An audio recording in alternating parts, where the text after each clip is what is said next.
This is Jaywick. For many years this was the byword, if you like, for deprivation, and was described as the poorest suburb of Britain, just outside of Clacton. It's a bit unfair. In fact, it's very unfair, because there's lots of regeneration going on over here.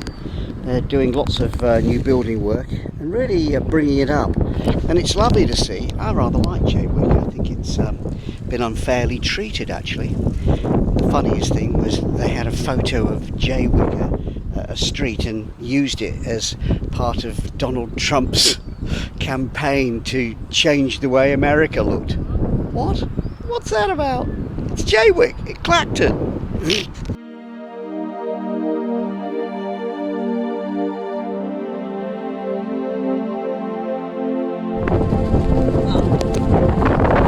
It's a flag flapping happily in the breeze. It's a bike standing on the shingle shore. I'm in Essex, waiting for a ferry which may arrive from Brightling Sea over there, or from Mersey Island over there. Always the same question: will it turn up? Will there be room for the bike? How will they get the bike on board?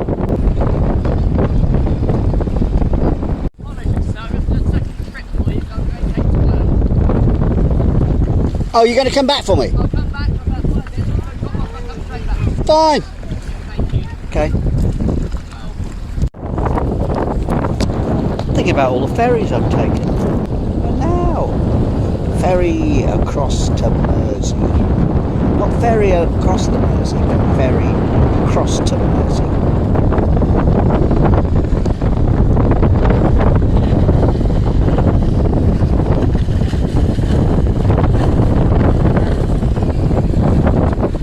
Brilliant.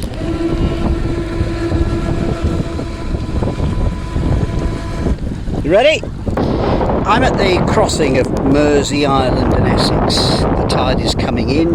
This is the causeway linking Mersey Island and the rest of the massive county of Essex over here. Bike is parked up. I'm just having a little pause because I've been thinking about the invisible peloton.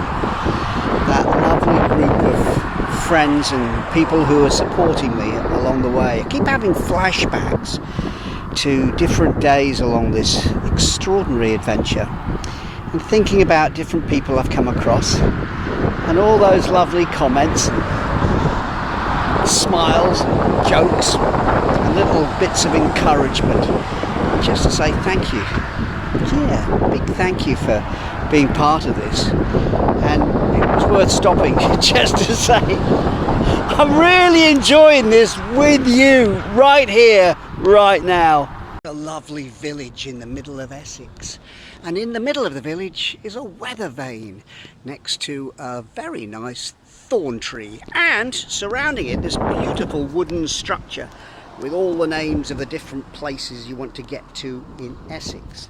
The thorn tree is one of the traditional trees of Old England: oak, ash and thorn. My question is, what's the most famous thing from Essex? I'll give you a little clue. Yep, it's this. It's a jar of Wilkins marmalade. It even says Tiptree on the lid. They make all sorts of fruit preserves, not jams. They all say Tiptree on the lid. They've been around since the 1880s, and it's nothing more recognisably Essex than this. Can you think of anything else? I don't believe it. It's true. This is one of the great grounds of the Isthmian League, Malden and Tiptree Football Club, and they've had glory days here in the FA Cup, beating Leyton Orient in the second round, going on to face Newport County in front of the TV cameras. Sadly, losing 1-0, but nevertheless making it to the heady days of the FA Cup. What a magic competition. What a brilliant little club. Good luck to the Jammers! I'm in Malden. Ancient boats here. These are Thames barges. Now, there's something else that's really old and unusual, and that's Adam. Hi. Greetings. And you've got some wonderful vicious weapon here. What is it? This is an English longbow. made famous by archers in the medieval period, made out of yew, capable of shooting an arrow about 300 yards. Wow! Go on then, show us how it's done. So, what we have to do, to pull one of these bows, you do have to lean into it. Yep. And basically you push out. Yes. And you pull back. Yes. Like that, all the way. And then elevate and yes. shoot! Yeah, that was all very well, but I didn't see an arrow actually fly. If only I had one, Timmy. Look at this. I mean, he turns up with a bow, but no arrow. Let me have a go. Go on, you can give it a pull. Okay. Past your face. Go on, keep going. More. Go on, it's only a little. All the way back, up, and shoot. And all the French on the other side of the river all perish in total disarray. I'm at the causeway across to the little island near Malden in Essex. And the question is, what were you doing on this day in August 991? I'll tell you what you were doing. You were probably involved in a battle if you lived in Malden, because King Ethelred, the Unready, was on the throne and he was faced with an invasion by the Vikings. The Vikings sailed up the River Blackwater here, landed on the island and said, right, give us money and we won't kill you. And the king replied in a statesmanlike fashion, we'll pay you with swords and spear tips. This was probably a great speech, but not the right answer, because then he gave his horse to somebody to take out of harm's way. And seeing the king's horse being ridden away, all his troops went, ah! And legged it. Result, 1-0 to the Vikings. So the moral of the story is, if you want to win a battle against the Vikings, whatever you do, don't give your horse to somebody else to ride out of harm's way. Stick with your horse, with your men, and pay the enemy in spear tips and swords. Ethelred, you better be ready next time.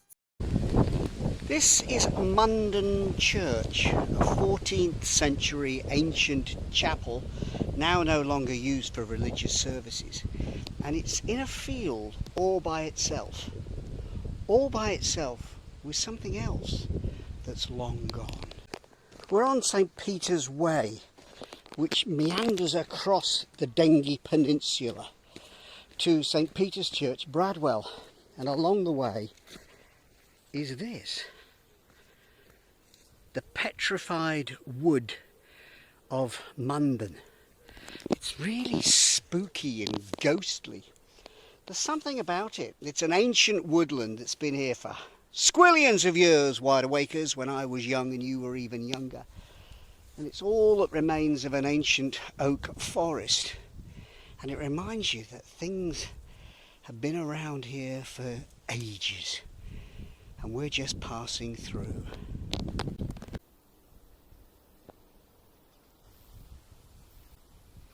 I'm at the Blackwater Bar and Bistro, and this is my hero, Keith. Now then, you've done some cycling yourself. In 2006 I've done a bicycle ride starting at Upson Park and proceeded all the way up to Newcastle, all the way down to Portsmouth, and back to West Ham, completing every 20 ship club in the country. Brilliant, what an achievement, and that's over 1,000 miles. It was. Absolutely exceptional that, and congratulations, because you did all that in record time, in what, in 10 days? 10 days, 10 yeah. days, 10 1,000 days. miles, the man's a nutter. We had one day off. Oh God, even worse. We had a day off in Newcastle. And you'd never been on a bike before? And to be fair, my bottom still remembers it. I cannot do it now. I had a heart attack when I was 36, and I needed to prove to myself that I could still carry on. Keith Ross, a hero of our time. Oh, I love this. Here's somebody's garden with fairy decorations, absolutely gorgeous. And here's the fairy who did it. Hello, Dawn. Hello. Dawn, what a pleasure. I love what you've done. Fairy. Come here, Dawn, show me this. I love this. That's brilliant. Oh, we've had it for years and years and years. So we go up the spiral staircase. Here's stairs to Winnie the nowhere. Pooh. The stairs to nowhere. The stairs to nowhere, and up you come. There's a little spider here. And look I think he's great. The monkey with his face mask on. That little ladybug there, and the bug hotel. Wow, Dawn, you've been busy, girl. Yeah, I like doing my garden, yeah. Well, I have to say this is the finest garden I've seen. Well, thank you very much. And I've seen a lot of gardens on my Yeah, travels. I bet you have, yeah. Anyway. Where are you travelling to? I'm doing a circumnavigation of Britain just to see your garden, Oh, Dawn. lovely. Oh, thank you. And there's more. Look at this. It's like a chitty chitty bang bang car. Oh, this is great. Oh, Dick Van Dyke would have an absolute... This is amazing. This is St. Peter's in Bradwell. I'm walking down an old Roman road on the Dengie Peninsula in Essex. Imagine in the 3rd century all this was a Roman fort. Where the hedges are over there was the extent of the Roman fort. And then when the Romans left, this place just declined. And along in 654 came missionaries from Lindisfarne, and they built this chapel using the stone from the old Roman settlement.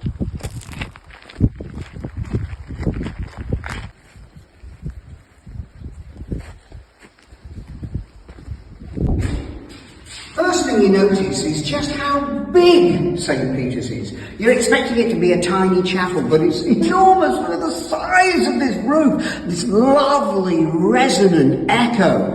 Over here, you can see it's been repaired, and that's because in the 14th century, the church declined and there was no population to use it. And so it was used as a barn instead by the local farmer, and he brought his animals in through here. And then in 1920 it was reconsecrated and it's been used as a special chapel ever since. Come and see this.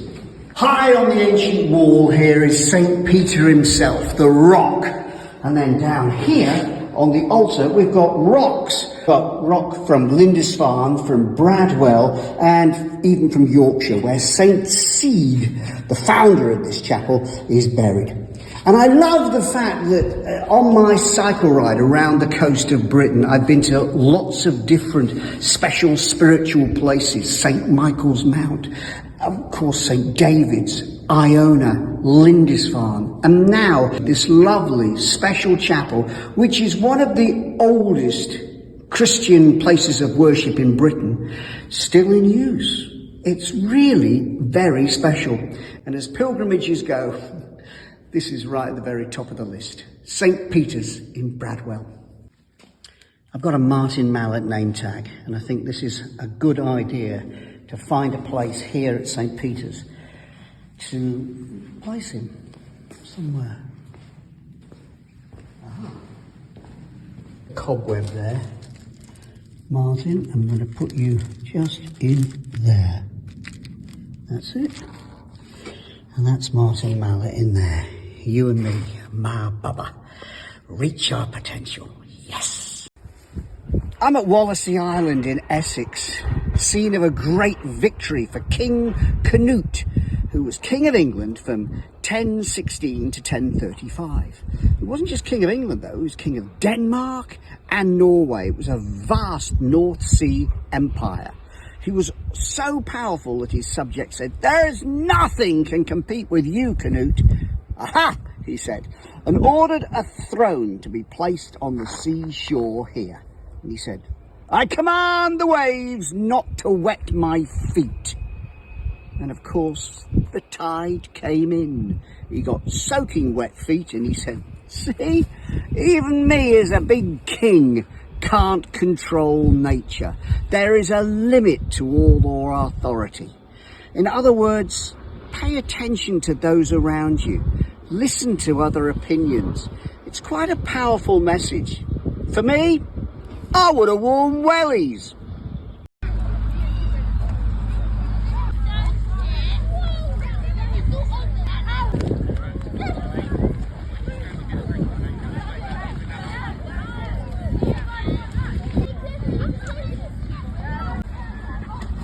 Six weeks ago, and a little over 1,600 miles ago, I was at John O'Groats, turning a corner and heading southwards. I've been pedalling south ever since. And now, I'm at the Thames estuary. Oh my goodness. Across the water and the sands, I can see the Isle of Sheppey in Kent. down here in the paddling pool, holidaymakers are busy playing and enjoying the lovely summer.